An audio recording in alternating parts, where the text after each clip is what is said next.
Hi, everybody. We have with us Niranjana Sajan, and what we will be talking about today dives deep into climate anxiety, especially around movement artists and dancers. She's worked across forensics, educational, and community settings. And through her work, she invites people to explore what their bodies hold. And our conversation today goes straight into the parts of movement we often avoid, the uncomfortable truths, the subtle reactions, the ways our body is absorb and reflect the world around us. We talk about the forces that shape our movement without us even realizing it, the collective patterns we fall into, and the adaptive intelligence our bodies use to survive, not just express. Today, it's about choosing to notice, which brings us to our first thought, and especially about Niranjana's research, which is around climate anxiety. So, over to you. What is climate anxiety exactly, in your paper, and what did you discover? And also, like, how did you reach, like, how did you think about this? Like, why did you decide to do this? And how did you arrive there? Um, Firstly, thank you. Thank you for inviting me and giving me the space to talk about it. Um, how did I arrive at it is a very big question, but I think um, I think climate anxiety. I always knew climate anxiety is present. Climate crisis, more than anxiety, I think I was very aware of climate crisis um, being a relevant and highly discussed topic around my circles. However, I did not have it in me to know how can I contribute to it until it hit home back in 2018. It definitely made a huge impact in the way I looked at climate crisis. I understood climate crisis, or I delved deeper into understanding climate crisis, um, or following even about climate crisis for that matter. It is only once it hit home I realized the impact of it. But ultimately, like all of us do, there was I myself after the 2018 floods when the news was around how much Kerala was resilient in bringing back in few months, up and running. When that was appreciated, not in the sense of toxic positivity, but I also decided to look at being resilient, and that we got back up on our feet. We are able to continue. So I moved on as well. I had things to do and I moved on until I came here. There was a sense of, if to describe a sense of displacement, and understanding displacement within the concept of climate anxiety as well. And then when I had the opportunity to link and understand dance movement psychotherapy, I was curious as to how can dance movement psychotherapy help with climate related anxiety, loss, and how can I bring my body, how can I understand my body and where my body is holding these emotions, and how can I move through it, not in the sense of functional way, but move through those emotions in the exploration state of it. That's how I landed onto the topic of climate anxiety. It is not just a worry about future. It has always been a worry about the current living as well. It is a ongoing physiological, psychological experience um, of dealing with it, of being in it. So yeah, that's You know, how I reached. when we talk about climate change and climate anxiety, like you said yesterday, I'm recollecting that there are three sets of people. And recently, as a dancer and professional and teacher, I've experienced students experiencing constant fatigue. There's a change in energy. And I was watching another talk, and they said the decreasing air quality and the water and everything around us influences our bodies, and we are constantly pushing ourselves because we are not ready to acknowledge, a lot of people are not ready to accept that there's something going wrong with the environment, and they're pushing and still want 100% result, with their bodies in space, in rehearsal spaces and everything. And so I was one I and that brought me to something we discussed earlier, where you said that about the internal climate and how an emotional climate inside and a physiological climate, and how the external environmental nature affects how it's all interrelated. So I really wanted to like touch upon that again, because we really missed that. I think that was a brilliant like way to look at it and perspective, and I think people really need to think about that, because that's something that's happening right now and we are choosing to ignore it consciously. Yeah, I think, again, if to tie both up together, all of us we do experience these emotions, but whether or not we tap into it, whether or not we tap into our internal climate, internal emotional landscape, is something that differs from person to person. And it can also differ from, if we are to bring in the economic side of it as well, it will differ from on the economic front as well. Especially when we consider a country like India, it definitely plays a much huge role in understanding whether or not we have the privilege to tap into your inner emotional landscape. That makes a difference as well. But yes, but through my research and otherwise as well, the three sects of people that I was talking about, or it is also around the fact that we experience emotions differently. So the first group is maybe there. So the first group that I was talking about was the climate activists, or the people who are on the forefront talking about it, working towards it, actively spreading awareness around it and working for it.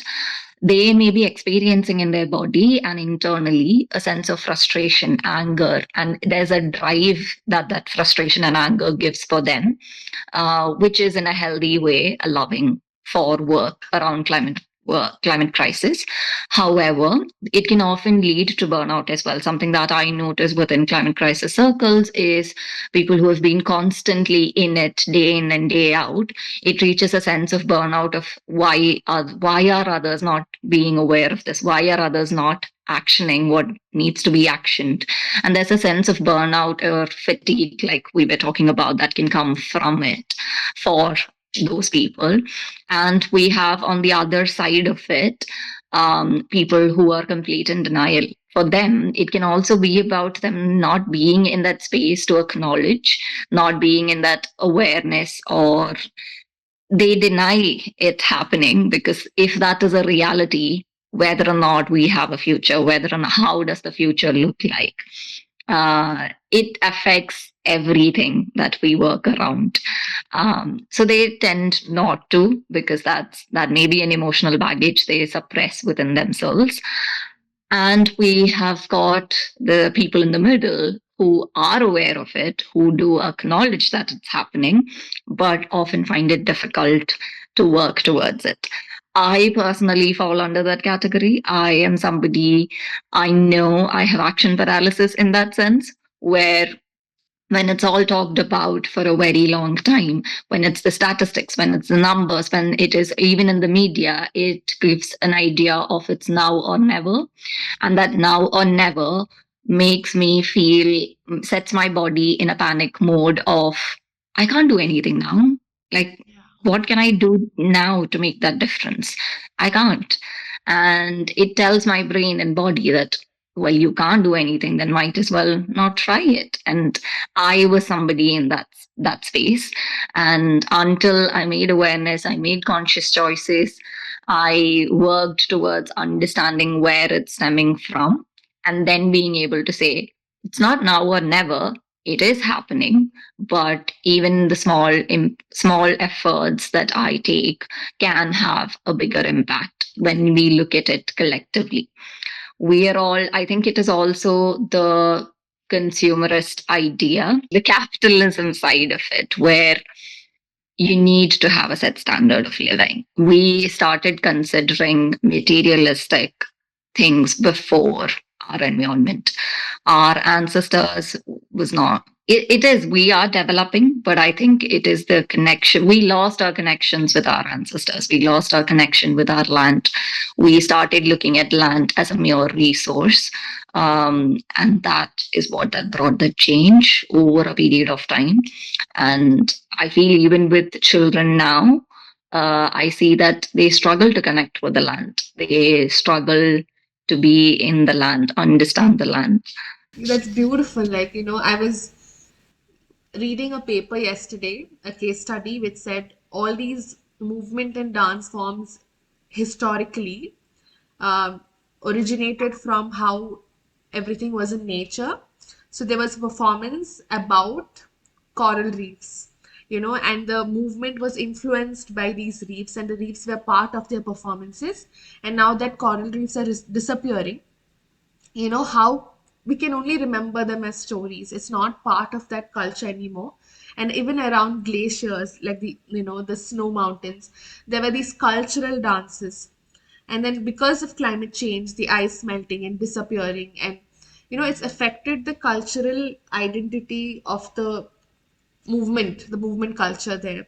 And I was also thinking about these influences we're not realizing. There's so many things disappearing. And when I look at it, right now people are looking at climate change and climate anxiety as a theme, but it's Mm. literally a result of systemic collapse. And like I Yeah, was saying yesterday, it was right now we want to solve our temporary issues. Okay, the air is polluted, we get a purifier. The water is polluted, and we are not going to the source where everything is happening. If it's the mining of the big industries, and till what point, like the only way is it communicating in communities. People are talking about it on social media. And but there's also constant anxiety, like you said, like climate activists have. And I was also thinking, constantly maybe people are falling sick often nowadays. And is it the air, is it the water, what can we do? People are not listening. Because I also think because after the pandemic, people have gotten into this mindset of I have to figure this out. I don't care what's happening in the world. It's me and my family. And there is also that mindset change. Something maybe it's coming out of fear, uncertainty, definitely, because I think a lot of dancers really questioned, because everything shut, like a lot of jobs, not just dancers, like literally every segment was affected. And they realized the security part of it. And like you said, the economics is a huge aspect of all these things, because everybody comes from a different background. Underprivileged people, how do they deal with this? Privileged people, and people who live the luxurious lifestyle, how it is so interconnected, but the realization is not there. And coming so bringing forward towards the next question, um, the idea of loss, I think you were talking about since it affected you personally. And as dancers, you all deal with these as stories, and since it's reached you and like you lived that experience, how did you like deal with that kind of loss you had? Where did it sit in the body? And how was that process? Because I'm sure it did take a lot of time to like arrive where you are today. And if you're still in the process of like living through that, and if it's affecting you again. And from a dance psychotherapy perspective, how do you think practitioners or people in general can deal with this kind of grief and around climate anxiety?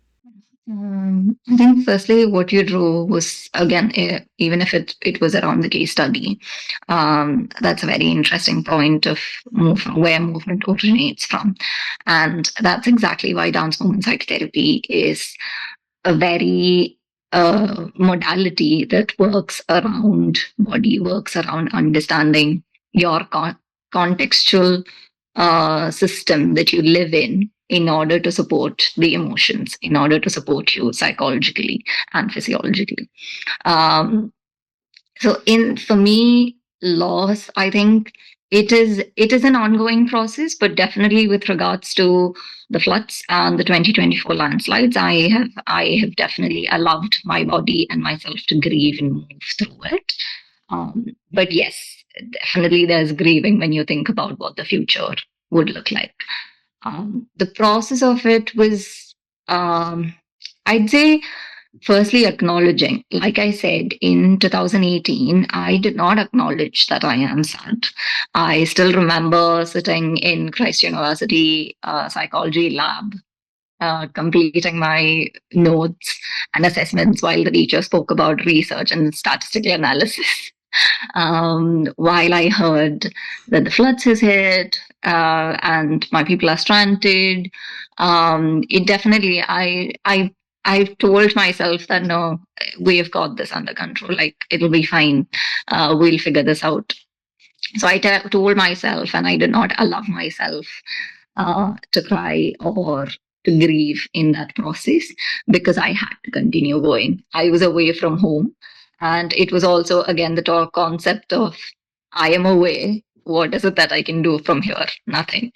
I can't even call or connect because obviously powers were out by that time. It was in span of, I think, in few hours everything shifted. The landscape in itself shifted.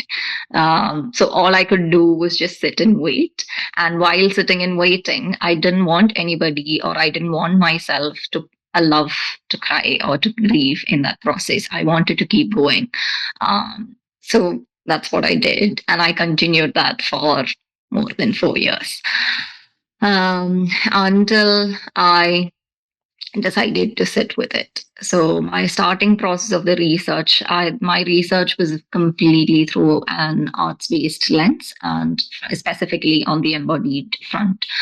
So the initial few data collection sessions that I held, I definitely had pieces of pictures, music, the news clippings from that time to bring me back to that experience, to arrive into that experience.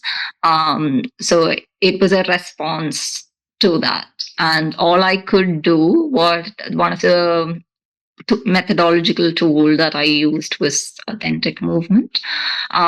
So with authentic movement, all I could do was sit and cry. It was a complete cathartic release of just just allowing my body and noticing, uh, holding myself, containing myself in the process of it. But at the same time, I wanted to do it because without doing it, I, as a dance movement psychotherapist, cannot hold space for another person affected by the climate related trauma.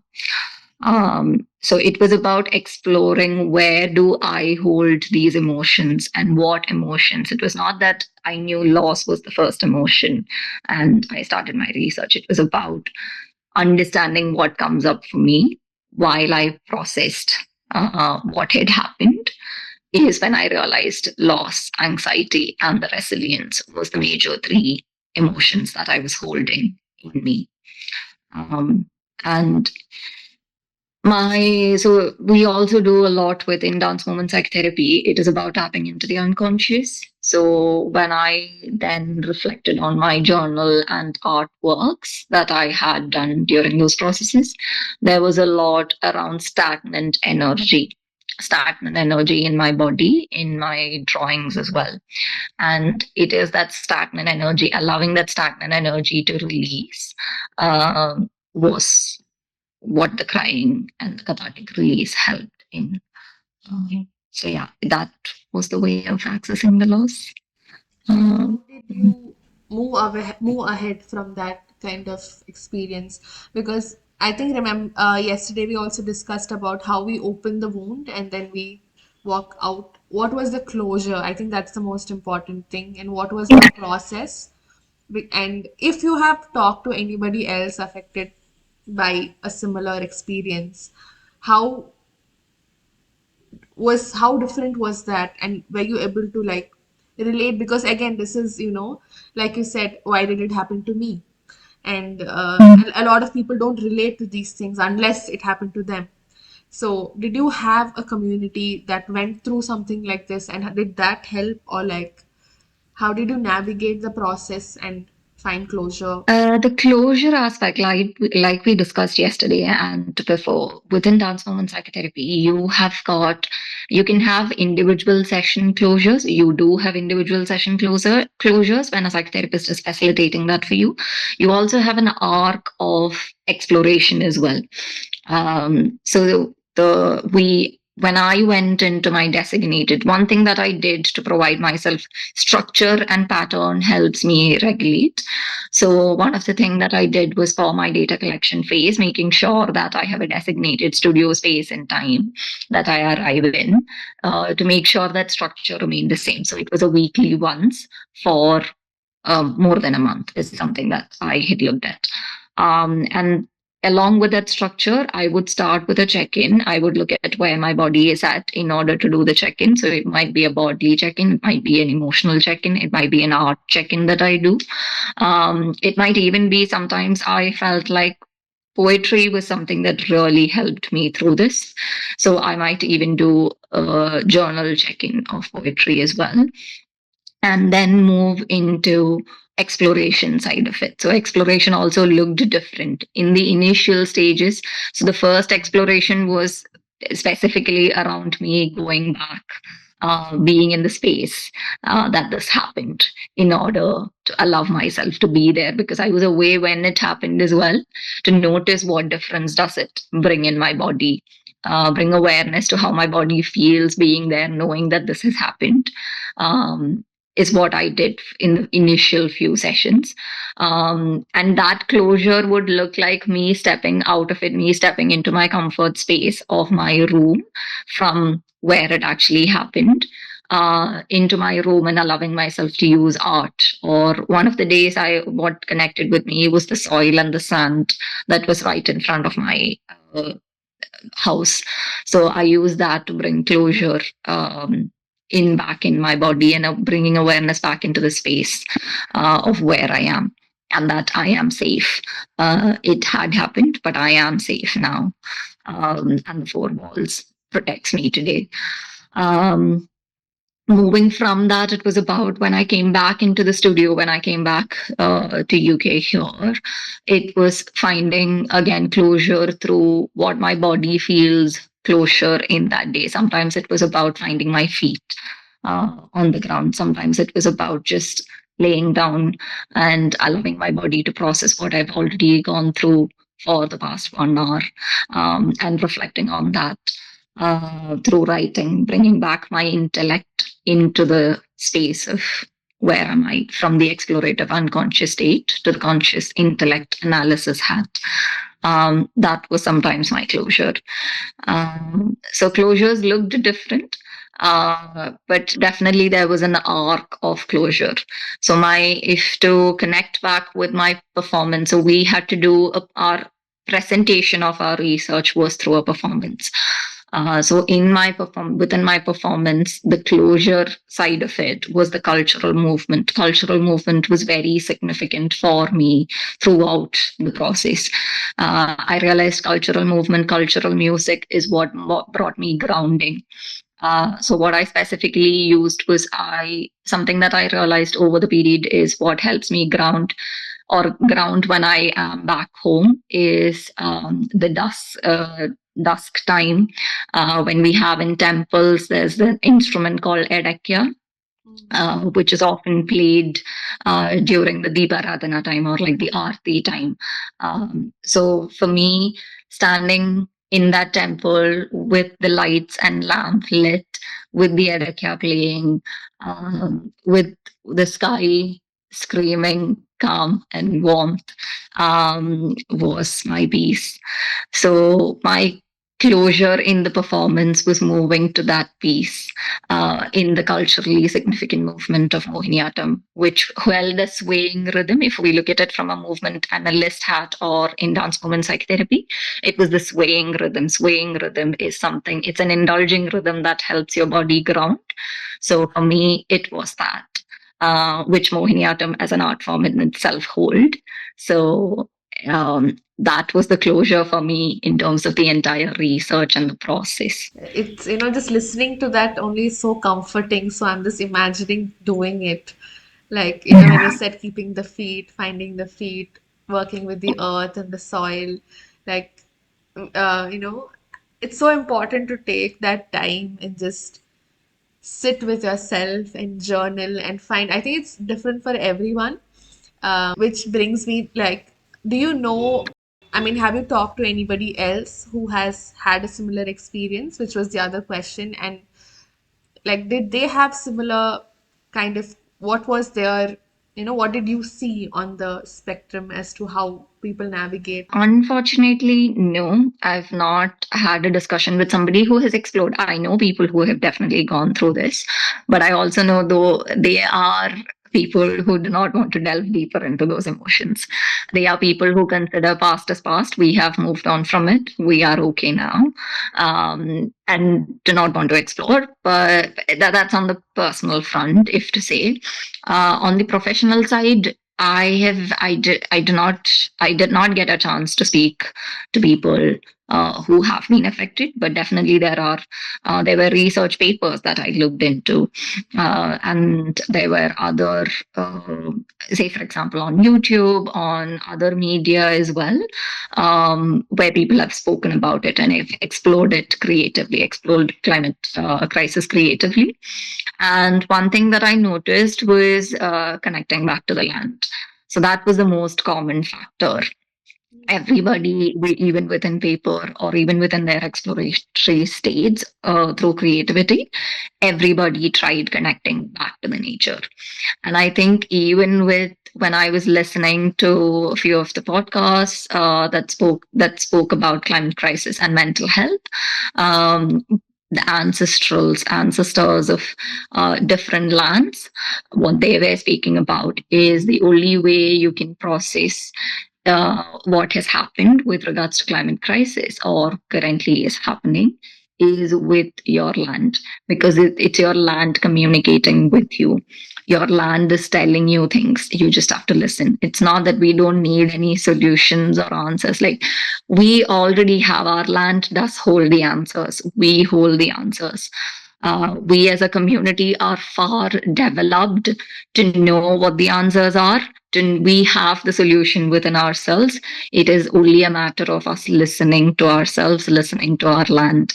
But that we often forget, which we don't want to. We are often bogged by everything that is otherwise unique. It comes from a sense of, I think, personally, what I notice is people are in a fixing mindset that let's fix this. There's an issue. Let's fix this. Let's fix this. Let's fix this.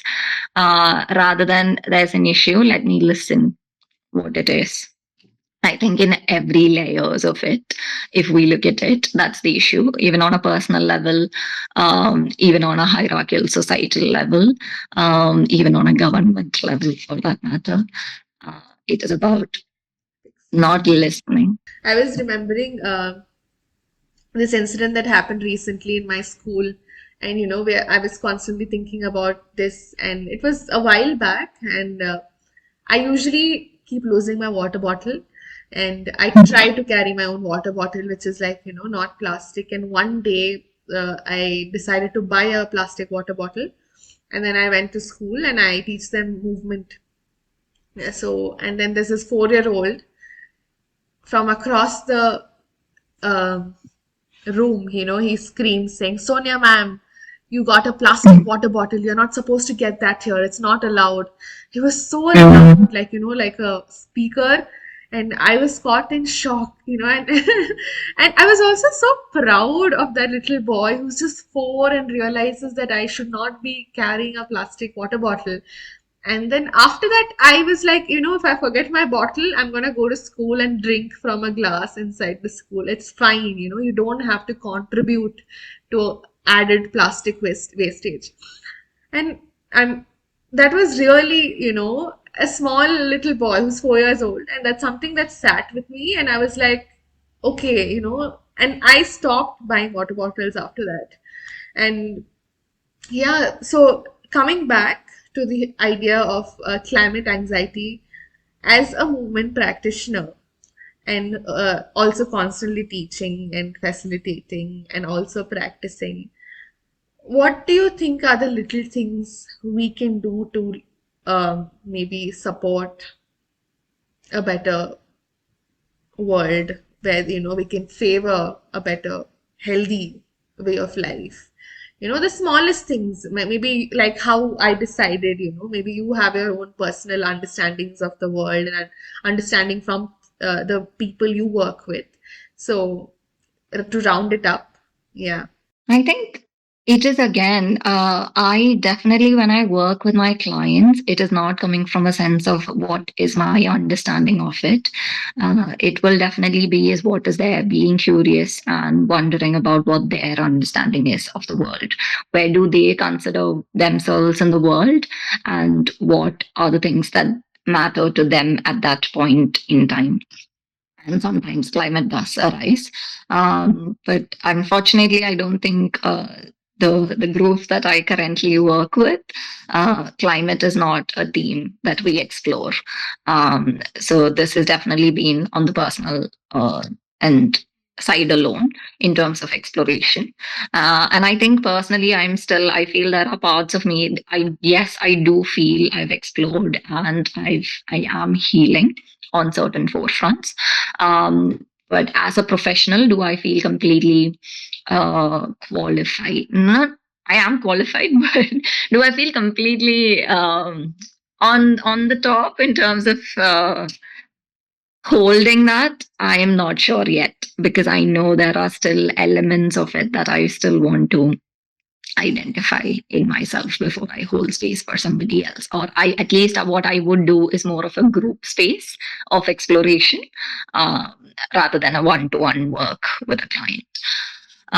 But on the dance front, for me, it was about resilience, understanding resilience. When I looked at resilience, resilience for me was always the word in itself, that's standing back up or getting back up. But I think through this research and through the process of becoming a dance movement psychotherapist, what I've realized is resilience is reclaiming connection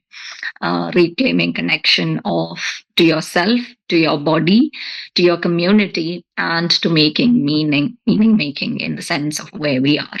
So I think what I always look at is allowing myself to be resilient in the sense of reclaim connection.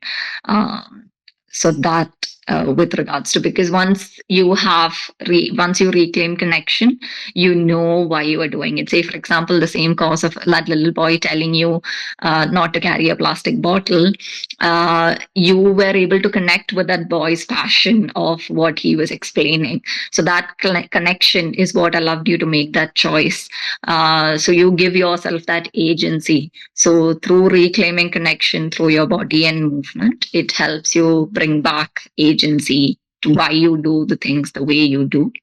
And I think that is what brings me into the concept of when that comes in, you can do a lot more. Even if it's small, you will be. I am able to action a lot more things uh, that I would like to do with on the climate anxiety front or the climate crisis front, even for AI for that matter, because we know the amount of water and um, things that are being used, resources that are being used in order to run systems like that. So it is about being aware, but does that mean that I can definitely not use my laptop, use that, buy no clothes? No, I think that's where there's a conflict. Communal conflict as well. It is about people understanding when, if the activists speak a lot around that alone, people on the other side of it always feels like you can't live if you think like that. And if I think it's about finding that balance. So that's also another concept that I had explored through my research, or one of the results, or I don't want to call it result, but one of the awareness that I had was around. Like, what is the, I mean, if you don't want to call it result, Mm. what did you find by the end of it? Like, what were the revelations of your research? So there were four themes that definitely. So again, it was around the fact of, from the multiple sessions that I had, looking at what are the different themes that arised from it is what I did. So definitely one was around seeing self. So the first theme was around seeing myself, whether or not I see myself. Because one thing that I noticed through the process is I don't see uh, myself in the person who is grieving, the person who is anxious about climate. I was not seeing that side of me. So bringing seeing myself that yes, I hold these emotions was the first theme around that. And I think the second one was around, like I said, what is resilience, understanding resilience. The third one was finding balance. That's, I mean, nice. I mean, I really like, I know that resilience is our next topic of discussion. I wanted to know what were the conclusions from your research and about how we arrived there and what were your discoveries and how did it change your perspective about the world and did it change something in you? It definitely changed me. The 6 to 7 months of research definitely brought a lot out of me. And specifically, I was very grateful for the performance as well. Like the showcase of the research was also extremely revealing in itself and comforting in itself. To be witnessed through it was a journey as well. Um, I think the conclusions that I was able to draw from my research was firstly around I had titled it The Scattered Self. So, but it was around the idea that I felt scattered. So, one of the major theme that I saw throughout my research was the way I was doing the data collection was scattered, the way I was processing the things were scattered. The way I noted things were scattered. The way I was in the room, my body was scattered. And when we draw parallels, when you are in flood or if you are affected by flood, one of the things, or climate crisis for the matter, but specifically floods, what happens is once the wave hits in, everything is scattered. So that was a parallel that I noticed during my analysis phase of yes, because when I look at it in an object side of it as well, I lost my albums and childhood memories that were scattered. We lost a lot of things that I held very close to, or my family held very close to in the process, and it got all scattered across different places. Like we do not know if it even exists, if it has reached a land pile somewhere, if it has gone back to the waters. We never know. So that element, myself, I felt is scattered. So it was about the research was around noticing that scatteredness in my body and in the environment and bringing it back to myself. So it was about drawing lines across the landscape of what was scattered within me. Uh, that was one of the themes. The other theme, I titled it as The Edge. It was around the conflict. It was the edging conflict between where am I? Am I the activist? Am I in denial of what happened? So it was about the conflict that I often hold with, am I doing enough? Am I doing nothing? Is it making a difference? Is it not making a difference? So it all the polar opposites of what is happening. But it was also the understanding that it is not polar opposites. It is on the spectrum. It is about where am I today? What am I holding today? How can, in that space, how can I contribute to what is around me? So recognizing that. Um, then it was around the liminal space, is what I titled it as. Liminal space was the sense of cultural concept that I was talking about as well. But at the same time, the liminal space of from the displacement that I feel in my body with regards to the environment, with regards to the situation in itself. Where do I hold that displacement in my body, or how do I find the balance? Is was the liminal space. for me. So that was one of the other themes that came across.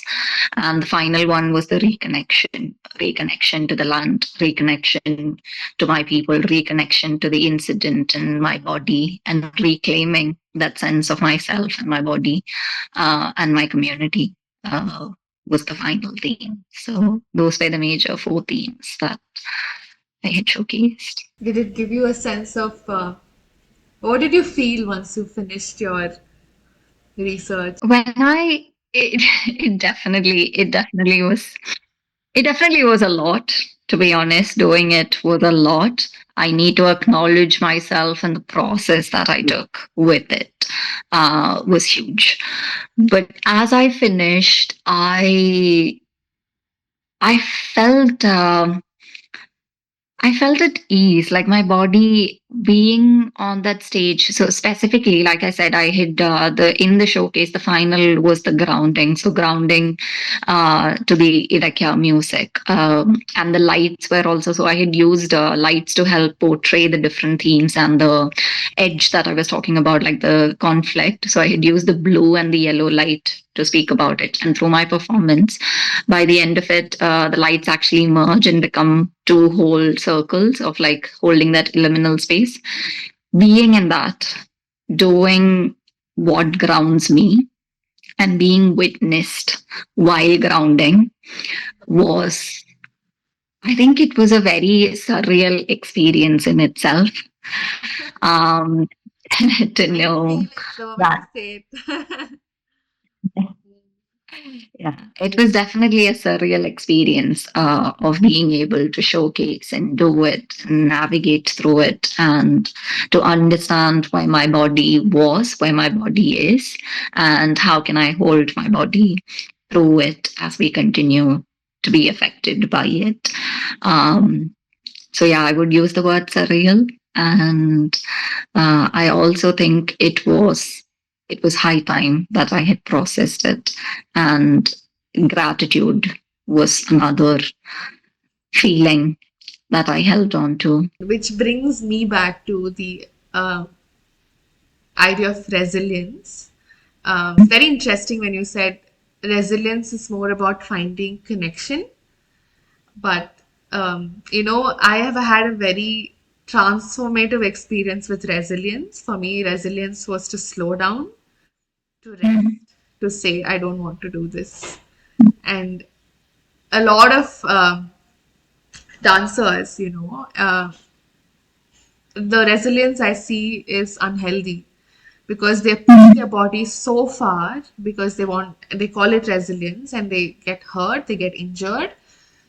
I wanted to know, like how can we bring what is resilience at this point, because in a world that we live in, with the crisis we live in and with all the changes that are happening, because the expectations are the same, even though there's so much climate collapse or like happening, but you are still expected to give 100%, and we want to, but the health takes a toll for a majority of people. The bodies are breaking down, like in rehearsals, like literally physical injuries, and people still push through that, and that's not okay. You need to slow down, you need to rest. But again, the economic factors come in, the financial factors come in, because some artists cannot afford to take rest. That's a privilege. Rest is a privilege. So, and I think I was talking to a friend of mine recently because she's also taking her mental health very seriously, and she said resilience is a bitch sometimes, and I Mm. said it is. You don't have to be resilient all the time. Like, rest is also resilient in its best form, Yeah. and it was such, because as young freshers, as young dancers who start their life, I don't think it hits you later, It hits you when you went through all that, did all that, damaged yourself enough, and then you realize, oh my God, Like, what is how was your relationship with resilience and perseverance? Because it is something we really need to look deep into. Because I really tell my students, please do not push if your body is not ready for today. I have a student who sleeps for 3 hours a day, because she works a certain shift, and she still shows up to class. And I tell her, I can see sometimes she just zones out and she's like, this, in the studio. And I said, listen, it's okay. I know that you love dancing, but I want you to take care of your body, catch up on sleep. But if you feel like your body's not supporting, you have to like step out and listen to your body. I have like a different uh, gradient of students who push themselves too hard, who go aggressive on them, but also like some students who really come to me and tell me like, I have this issue in my back, and how can I modify this? Instead of torturing themselves, which I am so grateful for. And I tell them, like resilience and perseverance it is layered. You don't have to push yourself, you don't have to get hurt, you don't have to get injured. It will push you to a corner, and then you'll have to sit there and be upset and sad. So how has your connection, and have you experienced something like this when you worked with yourself and anyone? Definitely. I mean that's where I was talking about my understanding of resilience changed through this process of embodied research, because resilient as a word, I think societally we are told to look at it in a sense of get back on your feet. Um, Bouncing back. I think I still remember when I was studying psychology, and one of the books that I read in my undergrad spoke about resilience, and it said about it actually comes from the physical term of elastic, like being resilient, of bouncing back. That's where the word comes in, and that's where the understanding around it in the mental health field itself also came from an understanding of bouncing back, being able to get back and bounce back to the functional state of it, is what resilience is often talked about. And I myself talked about it that way up until I delved deeper into it. So that is where I said my understanding of resilience changed. There were a lot of books that definitely helped me through this research, that allowed me to look at resilience in a different light. But for me, my understanding changed around resilience is reclaiming connection. Because, like how you said, resilience was rest for you. It was you reclaiming connection of yourself in terms of rest is what my body and I need. So that is you reclaiming connection to what it is. For some, like how you said, because of the wider context or the systemic context that one lives in, their resilience might look different for them at that point of time. It doesn't mean that their body is affected. It doesn't mean that they are not going through it. They are definitely going through it, but they do not have, it is not the right time and space for them to notice it or to be aware of it, which is what often then leads to burnout and definitely reflects in your body in multiple ways. There's also now recent research that talks about the connection between your gut health and your mental health, and your cancer and mental health, and all of that together, how each biological wounds or biological diagnosis that you get is often related to what your body has gone through previously psychologically. So in that sense, for me, resilience is reclaiming connection. For me, it was about when I started noticing, connecting myself to that experience and understanding where I am with the entire, locating myself in that landscape of what has happened, was my resilience. Because I am, it takes to be resilient to be able to notice and reflect on yourself, to call yourself out on what you have done. So it was about that. For me, that is resilience. Um, but like I said, it will differ. It And there's no point. So this is coming from a dancer's perspective. Like, if you ask me as a dancer, I will definitely look at it in a sense of the choreographers or teachers making space for the children to understand themselves better. I very well know in the dance community there are people like you. There are people um, my friends, there are a few of them who actually look at dance classes differently as well, and who are exploring moving away from the structured or the traditional sense of dance classes. They are definitely moving away from that, which is massive. And kudos to all of you who are doing it for the pupils, for the children that are growing up now, because who will have a different sense of what their body and what dance classes are supposed to be. But yes, I was in a dance class definitely that asked me to, dance it out. It's okay. It's let's get back at it. But gratefully, I've also had teachers who have asked me what is happening. At least that acknowledgement of what is happening is definitely there, and it was then a choice that I made.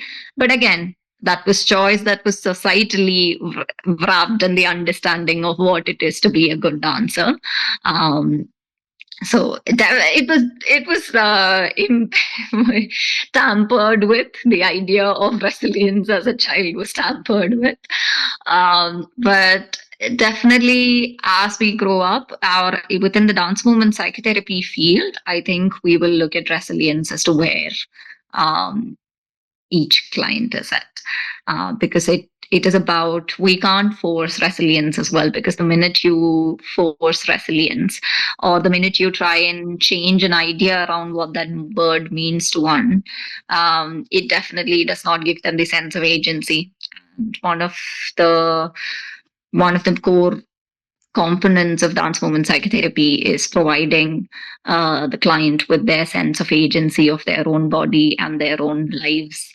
Um, so, yeah, I think it is about facilitating and allowing space for them to explore what each word means for them, which would help them to get there. But talking about it, creating awareness around it, because that's when once we start talking about it is when people will might start noticing uh, around it. So definitely that's and acknowledging. And also I think what often happens is in certain conversations, like in my professional space as well, in certain conversations we often go into, hey, that's not what resilience is. Why are you not taking rest? Why are you not doing this? Without the context of, I see that you're pushing yourself. I see that you have to do this. And it's okay. If that's what you believe in this point of time, if that's what you think you need at this point of time, definitely go ahead with it. But I hope that you get time to notice. I hope you get to acknowledge that you are doing it.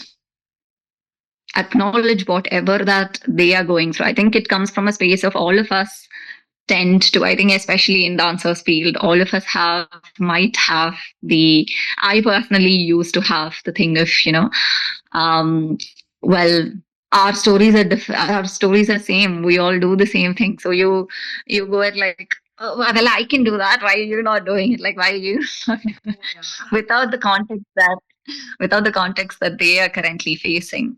So I think the minute, even as dancers or dancer to our dancer friends, if we acknowledge that, I see that you are pushing, and that's okay. If that's what you feel doing at this point of time, it's okay. But I hope you know when you want to take a pause, when you want to think about it, when you want to reflect on it. There are spaces that might be able to hold you. There are spaces that you might be able to come back to and make sense of it. Because then that would give them the agency, the autonomy to make an informed choice of what is it that I want to do. I'm very curious about what do you think resilience can be for children? Since I work with a lot, I actually meet 100 kids a week because I work in multiple places. So I've seen these, no, like we were the generation where the teachers were very scary, and we would be beaten up, and all this has happened, it's happened, but now we are the wonderful teachers who like are very sweet and going to give them space, and I'm so glad we can do that. What is resilience for kids? Because I've noticed I don't want to be a pushy teacher, like so when I see that someone's tired And I was like, it's okay, you can sit out or you can choose not to come. But then they want to come. There's also the child tricky psychology because they're also understanding boundaries, understanding it's a very different kind of environment. And what is resilience? What do you think? Like, what is your perspective? Have you like, because sometimes I feel like, am I pushing too much? Because I feel this kid has potential.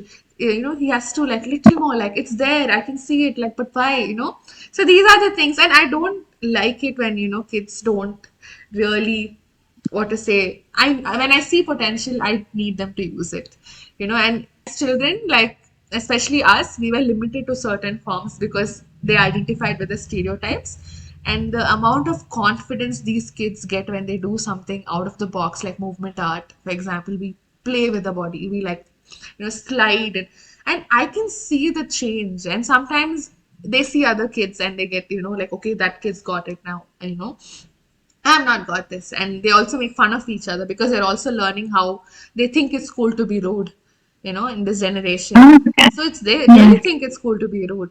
And then I have to stop the session and be like, you think, what? Do you like it? So if they say that to you, how would you feel?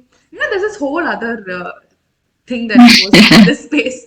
So, and I was wondering, these kids take these little things home and think about it. So be very mindful as uh, to see, check on how they feel and what is resilience. How can, maybe what can help them in this space? I choose a lot of words, and I'm a very huggy person, so I hug them, and they are fine. They forget about it because they're kids. But I still think, are they taking it home? Has it settled somewhere? Is it growing on them? So, and then I constantly recheck, if they're okay. And then I see the pattern, like, are they moving? Are they attempting the same movement they were made fun of? So what is resilience, or like, how can we contribute to that factor? So that was the difference. I was about to say, if you ask me as a, I think even as a dance movement psychotherapist within education setting is something that I am still. It's not that I'm finding my feet. I think I'm still navigating it. But as a dance educator, how I would look at resilience would be different from as a dance movement psychotherapist, how I look at resilience. So for me, I believe one of the major thing that as children, or the concept of parenting, the concept of educating, the concept of you know, I think that we often consider, as a society, we often consider that, oh, the kids don't know anything. The kids are, they are children. Like that term in itself is used. Even you make fun of adults who act like children. You're like, oh, you're being childish, versus childlike. So I think there's an element of there is an understanding of resilience even with children. It is about being able to strip back. We might put together the alphabets to call it resilience. They might put together movement to talk about it in a different way. So within a dance movement psychotherapy perspective, when I look at it, definitely resilience comes at a later stage, because most of the clients that I work with, they struggle with self-esteem, self-confidence. So it was about exploring that first, but then I would often explore resilience on a later stage when we are terminating the contract, or when we are reaching towards the end of our contractual therapeutic relation, is when I would explore resilience with clients as well. So when I explore it within dance movement psychotherapy, it is not in a sense of, okay, let's look at resilience. It might be, it's a natural progression of reaching to a state of how has therapy, or how has this process of exploration allowed you to think about or look at things differently. And most often the kids itself will come up with a sense of, I know I can do this. Like for resilience for them is sometimes in the words of, I know I can do this, I know what to do the next time I feel this. So I think for them resilience often is in a concept of, I'm aware now. So, like I said, it's a It's often a choice, but sometimes we've explored something that I often use in dance form psychotherapy is exploring emotions through shapes. So I offer them say, we look at what we often hear is, I don't know, with children, you might, especially when you're tapping into their emotional side of it, they might go, oh, I don't know, I don't know. So we often look at what if I don't know was a shape, what shape would it be? And then to move through it. And now, if to look at it from a dance movement psychotherapy lens, something that resilience, the way one holds in the body, we can look at it in a sense of allowing them to explore both. So if we take the very basic concept of what you said, people pushing themselves or students pushing themselves to the very end.